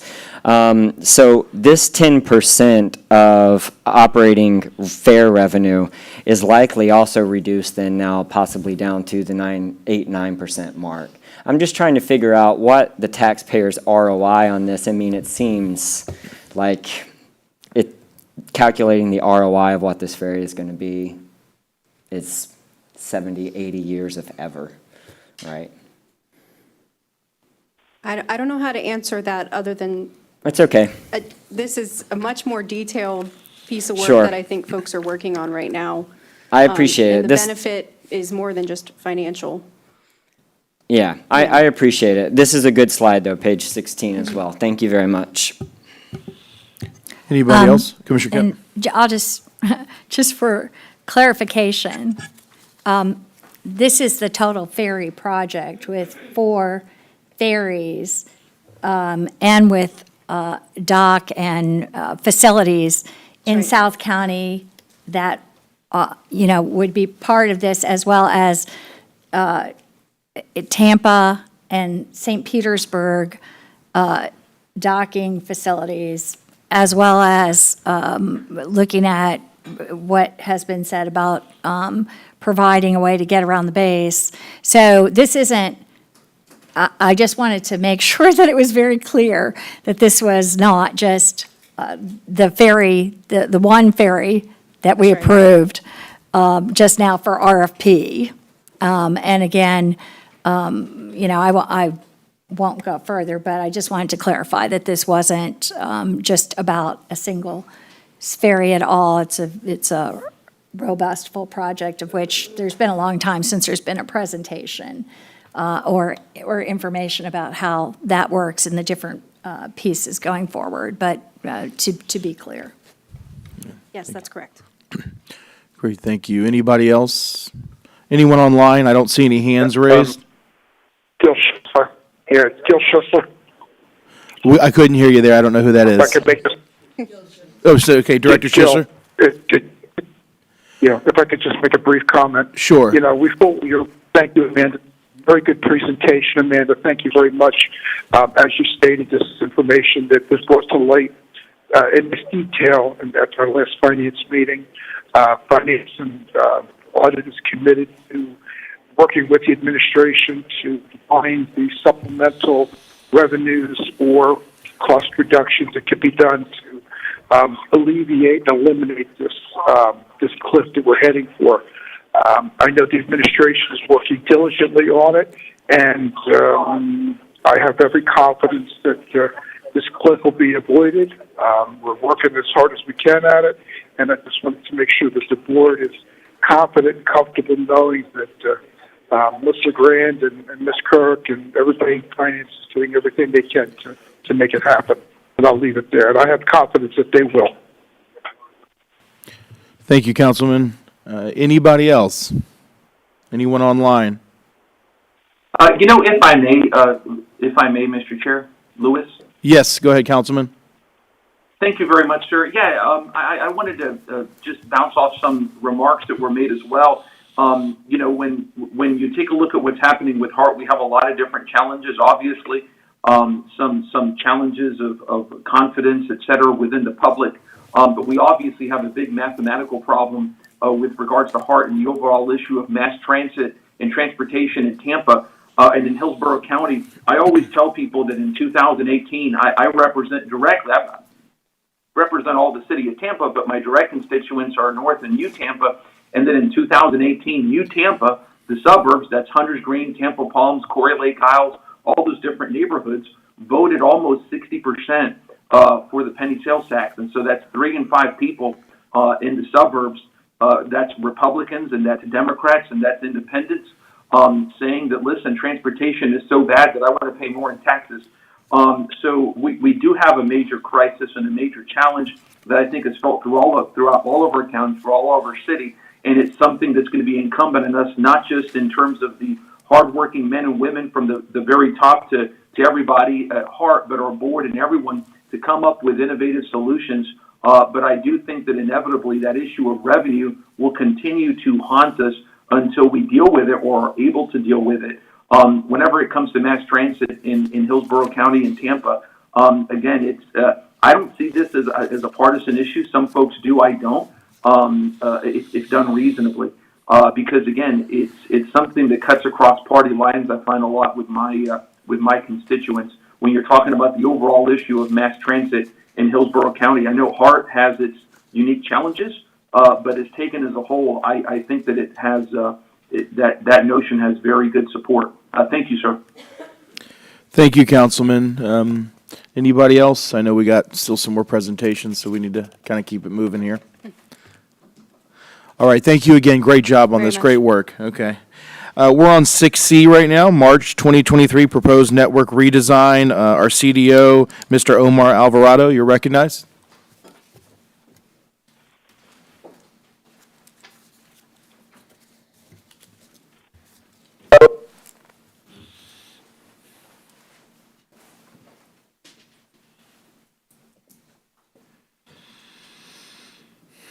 Thank you very much. And good morning again, Chair, board members, and Ms. LeGrand. So there's a presentation, or an updated presentation on our May service changes, which were originally proposed for February and March. Before I get started today with me, I have our consultant from Nelson Nygaard, Tim Crobon. So if you guys have any questions about the history on how we got here, I'm more than happy to answer some of those questions. So the first thing is really just kind of the methodology, or really the idea of why we're doing these service changes, right? Like, as you all just saw, we are where we are financially, and we need to find ways to improve mobility in the region without increasing our net cost. So really what the community's asked for at large has been better frequency across the board. And the best way for us to accomplish that is to be really surgical about some of the minor changes we make in order to really focus those resources, that we're moving from into a consolidated place where we can make those improvements on the frequency side. I want to talk a little bit about our Title VI analysis, because as part of any major service change, Title VI analysis has to happen. Now, I remind you, our original proposal had a lot more changes than what we ended up with. But generally, if you're eliminating a route, which we were originally, if you're creating a new route, reorganizing anything by 20%, 25% in terms of revenue hours, it essentially clicks a Title VI change. And that is whether it's a positive change or a negative change. In terms of impact, so, let's start with disparate impact. Disparate impact is anything that affects, any service change that negatively affects the minority community by more than 15%. So if there's a difference of 15% between what the general public sees versus what that particular group sees, there's a disparate impact. During our process of analyzing our service, we analyzed that there was no disparate impact. All the changes that we did make were all positive changes that were over that 25% threshold. And the same holds true for disproportionate burden. This is specifically speaking about our low-income community. So any changes that we make, if there is a difference of 15% or more between our general public and our low-income community, there's a disproportionate impact. And again, during our Title VI process, we discovered there is no disproportionate impact. So here's really just a high level of the Title VI analysis and some of the route changes. You'll see that the only impacts that are over 15, 20, or 25% were positive impacts. So these are the routes that we made changes of going from every 30 to every 60. And like I mentioned before, really try to be surgical about a lot of these changes. So you'll see negative 5% on the Route 1, 4% change on the route, 34, 6% change in the Route 39, et cetera, et cetera. So none of these changes triggered an adverse effect, disproportionate burden, or a disparate impact did we identify throughout this process. So next, I'll talk a little bit about our public engagement. A big part of our process was really going out there in December and getting a good idea of what the community was looking for. We received, with the initial service change that we proposed, we received over 100 different pieces of feedback, all of which that we responded to as we created this final version of the service change. And as I've mentioned in previous meetings, our internal group was also involved, our dispatchers, our operators, our OCC group, our customer service group were all kind of involved in building this into what the final network would look like. So let me get into the changes. So as I mentioned before, that public engagement process really kind of informed it and changed what that final service design was going to look like. So initially, we were looking at 7 corridors that we were going to improve frequency on. We had 5 areas with these services. We had 4 additional on-demand services, one of which we were already running that we're just adding like a stop and things of that sort. We were eliminating a route as well. The 25LX was considered for elimination. We got a ton of feedback on the 25LX, so we decided to go in a different direction. And there was a lot of tapering. So routes that would end at midnight, we were suggesting that they end at 11 p.m. After we've had that process of going to the community and getting their feedback, we came down to what this revised network looks like on your right. So really 3 corridors with improved frequency. And one of the reasons we went from 7 down to 3 corridors is because some of the feedback was, I have an 11 a.m. trip, I have a 6 a.m. trip. If you shorten this route, those trips are gone. So in order for us to keep the service span across the system the same, we had to get rid of some of these frequency improvements that we wanted to make. There are some, what we call tapering. So, if a route ends at 12:30, it still does, but instead of every 15, it's now running every 20 for a short period of time. So the peak frequency, as we call it, kind of tapers down a little earlier in the day. No reduction in frequency. We were considering splitting a lot of routes into 2 separate corridors so we can be very kind of specific about the kind of frequency we provided there. So 15-minute on one side, 60 minutes on the other if we needed, and so have you. This keeps our budget relatively the same. There are some minor savings for this year, which I'll go through as we go further along the process here.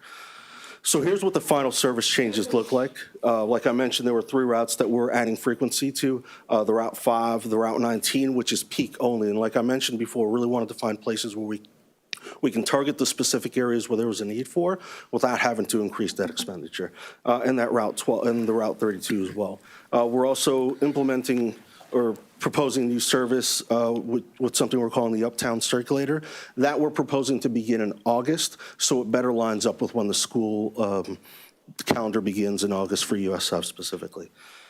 We're also taking a couple of routes and, we're adding on-demand service. So we're splitting 33, which you'll see later, and then we're also turning the 17 into an on-demand route.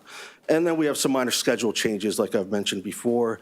And what you'll see on the bottom right corner is a lot of the routes that were originally scheduled for changes that now have no changes in gray.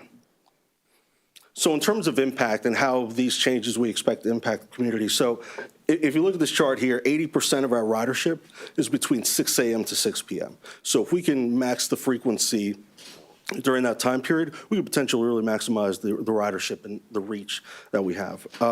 There is somewhat of a correlation with on-time performance and ridership, but in parts of the day there's not. Like if you see before 6 a.m., our on-time performance is almost 90%. We carry 3% of our total trips for the day. You compare that to the PM peak, as we call it, so that 3 p.m. to 6 p.m. period, which has one of the worst on-time performances compared to the rest of the system.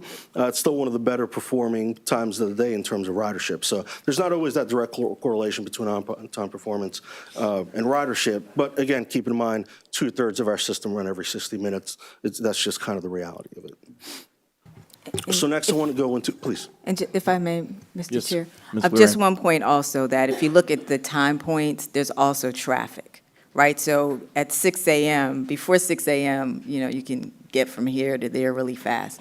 And that's also why you'll see that 88% on-time performance. But during our, PM peak, that's when there's lots of traffic on the road. So just wanted to make sure we put it in context. Sure. Thank you. Thank you. I'm going to get into the route levels details now, but before I do, are there any other questions? Ms. Sorry LeGrand? again, Mr. Chair. I know we're pushing up against time, so I know this presentation has been presented several times, so if there are any specific routes, maybe, Mr. Alvarado, if you've gotten any requests for specific details for routes, maybe we can touch on those. Otherwise, if there aren't any further questions, the entire deck is in your packet, and we could respond afterwards if that's appropriate. Yeah, I think so, unless anyone objects to that. Are there any particular routes or questions, Commissioner Kemp? Thank you. I know that I've commented extensively at the committee meetings, as well as you've been very good about spending time going over the routes with me and doing significant changes to the packet that you've included in here so that everyone can see the route and it's somewhat scaled, and, that there's a lot of really good information in here. It's really, to me, looking at it, and it's really helpful. And then with regards to the plan flexes and some understanding of that, which I had some issues with for some time about how, as you know, about how the funding has gone in the past and the needs, and I wanted to be careful and watch that. But I just want to say, I think this is just a really good job and a lot of information here that will be good. And I know everybody has busy lives, and without you kind of going through and explaining it, I know we have very much at committee meetings, but I think it would be good just to kind of realize these pages in your book or online are pretty valuable, and if you can kind of go through, there's 30 routes, and look at this or get some more familiarity in terms of this board, I think that would be good. But I just want to thank you, because I think it's been a very, a lot of good work has been put into this. And I do want to continue to really carefully watch as I've stated before, the impact and cost of the flex routes and services, because I've been concerned that could drive budget items, but I know you said that it's capped out, so. Yeah. Anyway, I'll be interested in receiving more information as we go on, but I can appreciate what's been done with this and the time, so thank you. Well, I appreciate all your feedback and your time going through these things as well. And just to touch on the flex for half a second, I think what's going to help is really our tiered approach of starting with small bus, any stop that is already out there, you can kind of gain access to. And as we kind of really start tempering what the demand is, then we're going to extend that out little by little to maybe in some areas potentially have a fully on-demand zone all the way through. But yeah, thank you for that. So with that, if there's no other questions, I'll go through just the financials quickly. So in terms of all of our service changes, the net impact to our budget for fiscal '23 is a net savings of $132,000. And again, that's really just because we're looking at starting the service changes in May, and our fiscal year ends at the end of September. The impact to fiscal year '24 would be about $330,000 as we'll run the service for a full year. Any other questions? Ms. Williams? Yes. What is our on-time arrival target? So we have two metrics. I mean, realistically, we want to get up to 80% across the system, but we use an industry average of 77% as kind of an initial ticker. 77%, Correct. with the stretch goal of 80%. Okay, thank you very much. Great presentation also. Thank you. Any other questions? Director Hudson, do you have something? Anybody online? Okay. All right, is that all, Mr. Alvarado? That is all. Thank Thank you all you. for your time. Great work. Great work.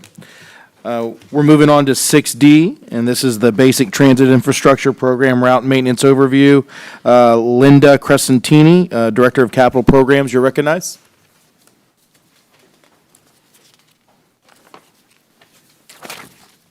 Hopefully I said that name right.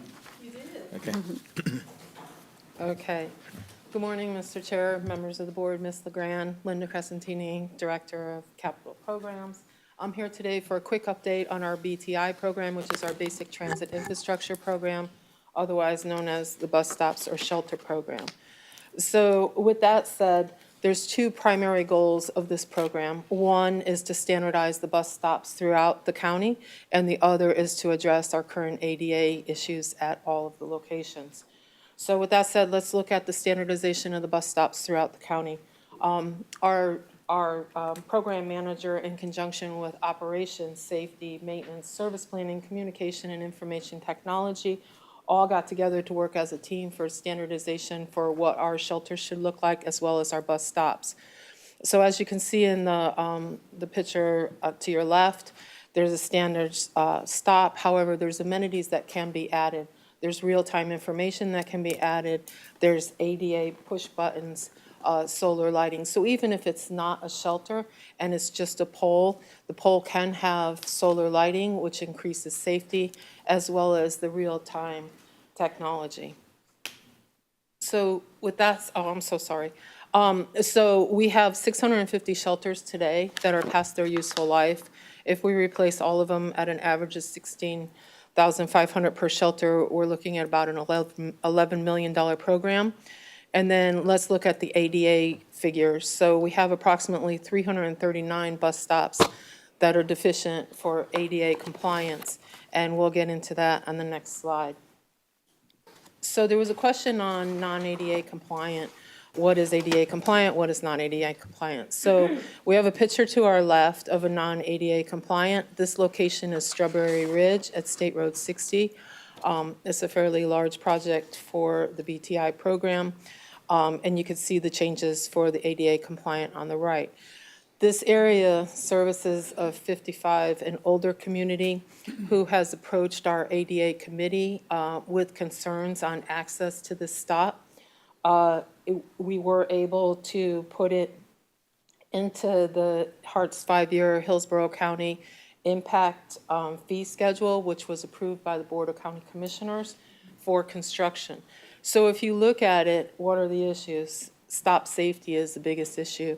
As you look at how do people transverse to get to that stop on the left, they either had to walk through a drainage ditch or they had to walk on busy road, State Road 60, which we all know vehicles travel at a fairly high rate of speed. So the ADA compliance, our team worked very closely with Florida Department of Transportation to look at what improvements could be made. You have the continuous sidewalk that was added on the photograph on the right-hand side, as far away from the road as possible for safety reasons. Now you have sidewalk connectivity to both connecting driveways on either side, as well as the new shelter pad. Another non-ADI compliant, again, this is kind of a medium project for us. This is Lumsden Road at Providence, which is another busy area next to a pretty heavily used shopping complex. Again, biggest issue is stop safety and ADA. It's not sufficient or a flat surface accessible stop. They would have to walk along the busy road to get to the bus stop. So with that, again, you have sidewalk connectivity and the new pads to bring us compliant. So when we say as part of the program that we have design, permitting, and construction, it's not necessarily just design of the shelter pad, it's design for the conditions, for site-specific conditions. We have to address drainage, we have to address sidewalk connectivity, things like that. Okay, so let's look at shelter distribution by district. Keep in mind these numbers change daily, so this is a snapshot in time.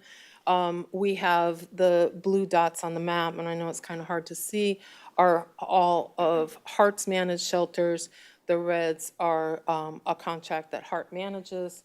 And per district, let's look at the districts. So in District 1, there's 8 new shelters that have been built for a total of 211 shelters. District 2, we have 1 new shelter that has 83 total shelters. District 3 has the most shelters in the county, 19 new ones and 245 existing total. And District 4 has the 1 new shelter with a total of 19. So just to wrap up, our 1-year plan, which is fiscal year 23 that we're in now, we purchased 60 shelters for just a little over $1 million. We have 30 construction projects we anticipate to complete, and 25 design projects.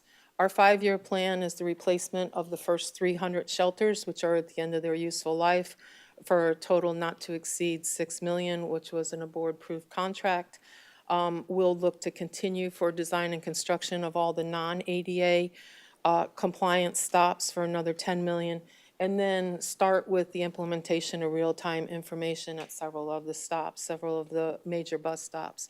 And the 10-year plan, of course, is dependent upon funding, which is to replace the remaining 350 shelters with the ADA compliance, totally updated, and to continue on our high ridership areas with the upgraded technology.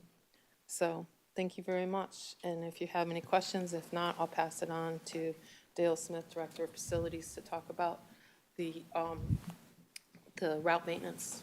Okay, any questions? Commissioner Kemp? Thank you. I feel like Groundhog's Day, because I know that we go through this quite extensively at the committee meetings, but I'm really pleased that we're focused on shelters. And I think we did just get the news that that Congresswoman Castor, we received a shelter grant that will be for how much? May I respond? Yes, you may. $5 million. $5 million, that's what I thought. I just didn't want to, and so I want to thank her very much for that, because I know that she's been focused on that for a long time, and that's great news for us. Again, our shelters were in very difficult condition, and I'm really pleased. I've seen a few of the new ones up when I've been going around, and it's great to see. And as well, I know we had I don't know if that's basic route maintenance that's coming up next, as well as keeping them clean and safe or appealing for people, so to go to and be at. I'm just so pleased with this, and I think it's a great improvement. And also, I had not seen the picture before of what you did at Strawberry Crest area. So that is important for people to understand what our stops can look like, from just a pole in a dangerous area with high-speed traffic going past and not even a place to stand or get to. So it's really desperately needed, and I'm very pleased that we're focusing on this. It's all good news. Yeah, and I think you meant Strawberry Ridge. Strawberry Crest is a great Yeah, high school in my that's district. right. Strawberry Ridge, and those are the folks in my district. I have so many friends, and Director Upshaw Frazier, I know you're from that side of town as well. And it's that point of Highway 60 is an extremely dangerous road. So thank you. I understand the heavy lift that is. Same thing with over off Providence, where the Winthrop area is. Great work on that. So I know that has been a challenge for you. So, anybody else? Thank you. So is there a second part of the presentation? Okay. Yes, good morning, Vice Chair. Good morning. Board members, Mrs. LeGrand, Dale Smith, Director of Facilities. Today I want to share a little bit with you about what our route maintenance group does. So we maintain all of Hillsborough County. Hillsborough County is a really large county, 1,266 square miles. So in order for us to really be able to take on this large county, we have to split it up into 4 zones. So we've kind of taken and split it into 4 zones to kind of equal the stops per zone so that we can get out there and address the same number of stops per zone. So at our stops, we have a lot of opportunities for success that we've implemented. Later hours each day for trash cleanup. We used to end our cleanups out on there at 3:30, and now we're out till 5:30 every day. We have more weekend coverage. We've doubled the weekend coverage to get out there on the weekends and maintain these shelter stops and bus stops. We've got more trucks available for our night staff usage, so we share the vehicles. And we're implementing an adopt-a-shelter program that's going to get our community involved in helping us address these bus stops and shelters. Some of the challenges that we have are non-patrons at stops, excessive trash. We have the markups that we do, the service changes that come in. We install the new shelters. We remove the old shelters and dispose of them.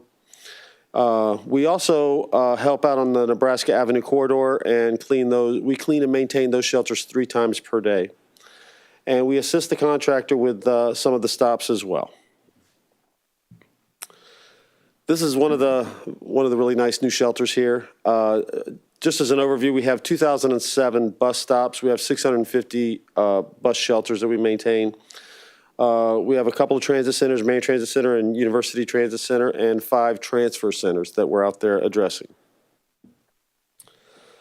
Some of the staffing levels that we had in 22 and current, we've made some changes that have allowed us to do some of these things, changing from stopping at 3:30 and going on to 5:30. In the past, that if there was any kind of issue that was reported to us after 3:30, it had to wait to the next day. Today, we're out there till 5:30 so we can address things on the same day, which is something we really want to strive to do. We've added some additional vehicles. We added a sweeper truck, which has really helped maintain the streets and the corridors. And then our workloads, we've doubled the amount of people per zone. Same with the hotspots. We've doubled our people that are addressing a hotspot. A hotspot is just a spot in front of a convenience store, fast food store that we feel needs to be serviced more than 1 time per day. Some of our route maintenance duties, this gives you an idea of what we do. We don't just go out and pick up trash. These guys are out there working very hard. They're trimming the grass. They're treating for pests. They're taking care of vandalism. They're maintaining the different amenities where the wind might have made something jar loose. So there's a lot of responsibilities that this group is out there doing at these locations every day. It's not just cleaning up trash or anything like that. I just wanted to share that with everyone. And we're doing over 2,000 stops a week now. So this group is really out there working hard. Any questions on the route maintenance duties? Any questions? Director Williams? I don't have a question. I just wanted to say thank you. for the work you've done. I actually saw someone out cleaning one of the bus stops, and they were looking around all around the back area and so forth. So I have seen them in action. So please, please tell your team that we appreciate it, and it means a lot to our riders and the additional work that they're doing and extending their time to make that happen. So thank you. I will pass that along. Thank you. I want to say thank you to, two routes, as you're fully aware, down Nebraska and then to a lesser degree, Florida Avenue, I know are big problems for you. And I appreciate the partnership between the city and HART. And I also appreciate the bus stop adoption program. If you just take, I know Commissioner Kemp's is in my neighborhood as well in Seminole Heights, and you take the public side of the Nebraska route, and then you take the Dollar General, and the night and day between the two, because one business has stood up to take care of it. So thank you, thank you, thank you. And thanks to your team for all you do to keep our city clean and the county. Thank you. Thank you. Commissioner Kemp? And I have a huge thank you, but I'll say too, for all the years I've been on here, I've asked about this, and I've never had a presentation or ever understood exactly how the county was divided, how the routes were divided, who did what. And I think you said, I didn't catch it this time. I remember in the committee meetings, one of the things that I heard, I thought you increased staffing for this direct maintenance, didn't you? We did. We added 6 additional employees, which helped us maintain doubling our weekend coverage and going to 5:30 p.m.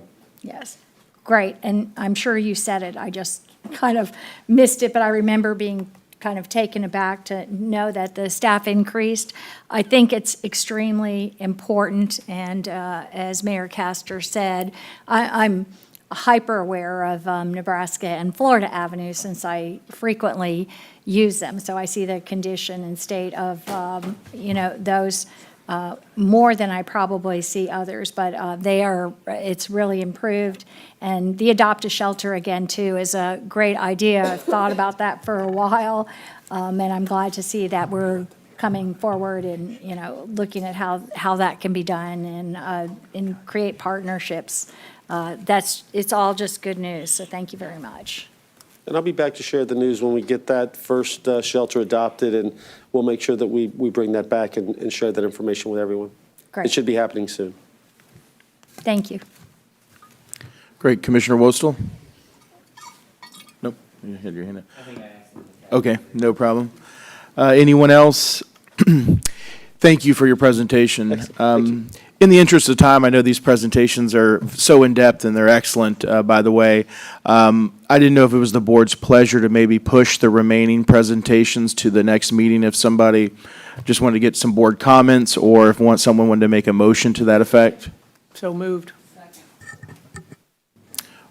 All in favor, please state by saying aye. Aye. Any opposed? Okay. All right, we're going to move on to to Ms. LeGrand, Chief Executive Officer's report. So I'll just go quickly. I do have a presentation in there. It's the cultural presentation from the after peer review, which we actually went over last time, at least I presented it. At the back of the presentation, there is a matrix that lists the recommendations that are actually in the presentation. I took them verbatim, so if there are some spelling anomalies, I knew they were there, but I wasn't editing anything. If you look at that table, you will see where we are. There is a column that's called status. I showed the percent complete in that column. So we are moving forward. A lot of these items are items that we will continuously work on, but I did want you to know that I did put the recommendation table behind the presentation, and it was requested that for the preceding meetings that I go through each of the additional sections. So being mindful of the time, I don't want to belabor it, but if there are any questions, I can definitely answer it. The only other thing I was going to share is that because of the fiscal cliff and the presentation that Amanda shared with you today, our team has been working together. We've had a workshop last week to really find opportunities to address the concerns with our financials. The reality is 70% of our budget is on operations, and the majority of it comes from personnel costs. So as we know, if we're going to reduce, we understand we're going to have to reduce in a very strategic manner. So I would say for phase one, we do not want to touch the operations of our service. We do not want to reduce service. We don't want any impact to be felt by our customers. So the first phase, I would say, of impacts that will have to be taken will be felt internally. We're looking at ways to reduce costs by a couple of measures. So one, any vacant position that does not need to be filled, we will not be filling them, and we will be removing them from our FY24 budget. Number two, we're looking at opportunities to streamline and reduce redundancies within departments so that we can find opportunities, again, to cut costs there. And the third thing, you know, and we probably will continue to have this conversation, is really getting a better overall assessment of outsourcing opportunities. We have to see what's available to us and at least be able to come back to the board and present to the board what the options are. So I just wanted you to know that we are moving in this direction, and we'll be continuously updating the Finance Committee and then bringing it to the full board. So at a high level, that's my report today. Great, thank you. Any questions? Okay, moving on, Ms. Mandel, to the General Counsel's report. Thank you. I just wanted to take this opportunity to update you on the timeline for the investigation results being completed. I spoke with David Adams this morning. He will be completed with his report in the next 30 days. And what I would like to be able to do is put the discussion of the investigation on your next agenda under the general counsel report. So that would be the appropriate opportunity to discuss any of the results that came out of the investigation. But just from a time frame perspective, that's where we stand on that. Okay, great, thank you. Thank you. Thank you. And 10 through 12, those aren't any type of presentations or updates, correct? No. They're all in the backups. Okay, moving on to number 13, is there any old business? Seeing none, any new business? I would like, and not to, it's Commissioner probably the Kemp? wrong meeting to bring this up, but I just think it would be really good if we could, let's say, I was just thinking about this, every 3 months, receive a presentation on 3 of the routes. I think it'd be a good way to kind of absorb them, because when you have a presentation like today, it was very, you know, it's very difficult to get 30 routes at once.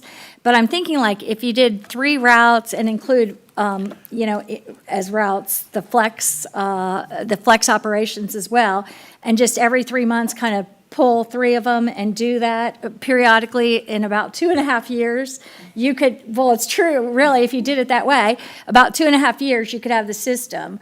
But, you know, if I didn't concentrate on it myself and focus on it, you know I wouldn't have learned too much of this at the meeting over the time that I've been, and I think it is the main work of HART. So I think it would be kind of better know a route, you know, and pick a few of them, and we can focus on those just for a few, you know, 15 or 20 minutes of every 3rd month or something. I think it would be valuable. Great, thank you for that. Any other new business? Ms. LeGrand? I don't have new business, but I just wanted to take this opportunity to remind Ms. Mandel about the workshop for the procurement, because we have to move that on. Yes, that is also scheduled, well, it is scheduled, it's a good point. It is scheduled also at your next board agenda, and I don't know if there's a desire to potentially move that to another board agenda, or go ahead and keep it on there, see what the time is like. I do want us to be able to have a discussion about your general counsel process, your general counsel procedure that's within your board your board procedures. Candidly, we need to have a bigger conversation about all your procedures, but let's just start with that and have that as an ongoing question, and we'll start with that one. That is currently scheduled as a workshop after your board agenda, regular meeting. And if you want to keep that on that agenda, that's fine. If you want to move it on to another agenda, I do want to have that in March if we can, just because I think you have you've got to start moving towards an RFP for that as the time frame is approaching. That contract expires in May, so the sooner. The contract expires in May. Right. Okay, okay. Yeah, I think March makes sense if we can do it. We've lost our quorum anyways, it looks like, so I don't think we can make any changes anyways, right? Why don't we just leave that on that agenda for then, and if it gets to a point where we need to extend it, that's fine. Very But good. I'm going to try and streamline it by giving you the information ahead of time and just some suggestions as to what I think you might want to look at. Okay, great. Any other new business? All right, well, thank you for your patience, board and staff, and we're adjourned. Thanks.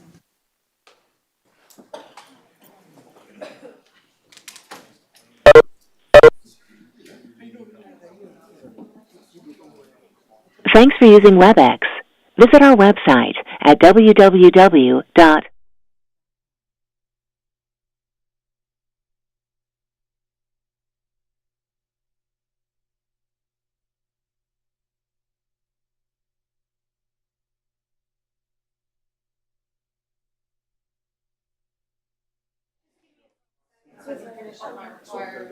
Signatures.